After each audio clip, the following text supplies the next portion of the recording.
Liquor కేసులో ఇప్పటికే ఢిల్లీ ముఖ్యమంత్రి ఆప్ నేషనల్ కన్వీనర్ అయిన అరవింద్ కేజ్రీవాల్ తో పాటు ముగ్గురు ఆప్ నేతలు కేజ్రీవాల్, ఉప ముఖ్యమంత్రి మనీష్ సిసోడియా, ఆప్ రాజ్యసభ సభ్యులు సంజయ్ సింగ్ని ఈడీ అరెస్ట్ చేసింది. అందులో కేజ్రీవాల్ కు తాత్కాలిక బెయిల్ వచ్చింది ఎన్నికల కొరకు, సంజయ్ సింగ్ కు నార్మల్ బెయిల్ వచ్చింది, మనీష్ సిసోడియాకి ఇంకా బెయిల్ రాలేదు, ఆయన జైల్లోనే ఉన్నాడు. మా ఇద్దరిని కూడా అరెస్ట్ చేస్తారంటూ అతీషి తనను మరో మంత్రి సౌరభ్ భరద్వాజ్ కూడా అరెస్ట్ చేస్తారని పేర్కొంది. ఈ సమయంలో ఎన్ఫోర్స్మెంట్ డైరెక్టర్ ఢిల్లీ హైకోర్టుకు ఓ ఆసక్తికరమైన అంశం చెప్పింది. ఆ అంశం ఏంటి అంటే ఆమ్ ఆద్మీ పార్టీని కూడా అక్యూజ్డ్ గా చేర్చబోతున్నాం. Supplement Manish Sisodia bail petition విచారిస్తున్న సమయంలో ఎన్ఫోర్స్మెంట్ డైరెక్టరేట్ చెప్పింది ఏంటంటే మేము ఈ ఢిల్లీ లిక్కర్ స్కామ్ లో సప్లిమెంటరీ ఛార్జ్ షీట్ వేయబోతున్నాం. ఈ సప్లిమెంటరీ ఛార్జ్ షీట్ లో ఆమ్ ఆద్మీ పార్టీని కూడా అక్యూజ్డ్గా నిందితురాలుగా చేర్చబోతున్నామని. దేశ చరిత్రలోనే ఒక రాజకీయ పార్టీని ఏకంగా అక్యూజ్గా చేర్చడం. సో ఒక పొలిటికల్ పార్టీ అక్యూజ్ మరి నేను రుజువైతే ఆమ్ ఆద్మీ పార్టీని రద్దు చేస్తారా? ఆమ్ ఆద్మీ పార్టీని రద్దు చేసేందుకే కుట్ర పన్నుతున్నారన్న కేజ్రీవాల్ ఆరోపణలకు ఎక్కడో చోట బలం చేకూరుతున్నట్టు కనబడుతుంది. అయితే ఎన్ఫోర్స్మెంట్ డైరెక్టర్ వాళ్ళని సుప్రీంకోర్టు ఒక సందర్భంలో అడిగింది విచారణ సందర్భంగా. సో ఈ ఢిల్లీ లిక్కర్ స్కామ్ లో బెనిఫిషరీ ప్రధాన లబ్ధిదారులు ఆమ్ ఆద్మీ పార్టీ అని అంటున్నారు. ఇప్పుడు ఇందులో ఢిల్లీ లిక్కర్ స్కామ్ లో అరవింద్ కేజ్రీవాల్ డబ్బులు తీసుకొని భూములు కొనుక్కున్నాడు, ఫామ్ హౌస్ కట్టాడన్నది ఆరోపణ కాదు. మనీష్ సిసోడియా డబ్బులు తీసుకొని విదేశాల్లో దాచుకున్నాడన్నది ఆరోపణ కాదు. ఆరోపణ ఏంటి?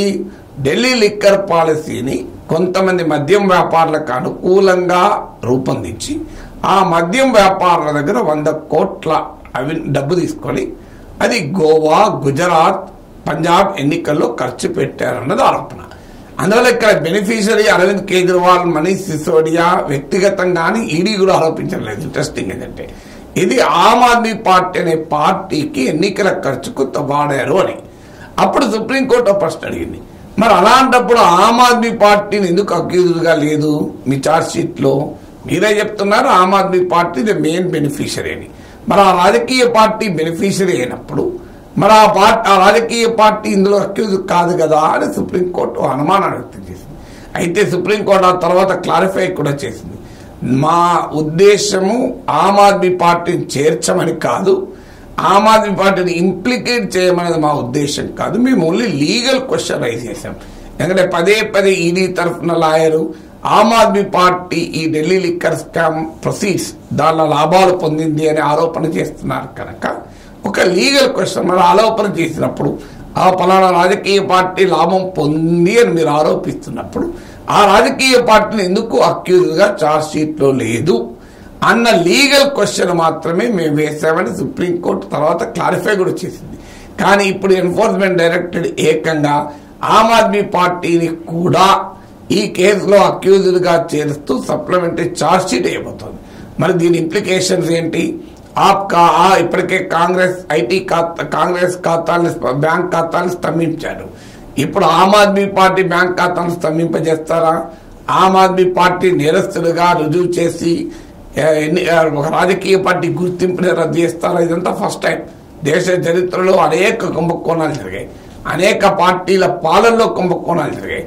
కానీ ఎప్పుడు కూడా ఆ రాజకీయ పార్టీని అక్యూజ్గా చేర్చలే. పశుగ్రాసం కుంభకోణంలో లాలూ ప్రసాద్ యాదవ్ జైల్లో ఉన్నాడు, శిక్ష కూడా పడింది. కానీ రాష్ట్రీయ జనతా దళ అక్యూజ్ కాదు. అలాగే బోఫోర్స్ నుంచి మొదలుకొని 2G వరకు కాంగ్రెస్ పార్టీ హయాంలో అనేక కుంభకోణం మీద ఆరోపణలు వచ్చాయి.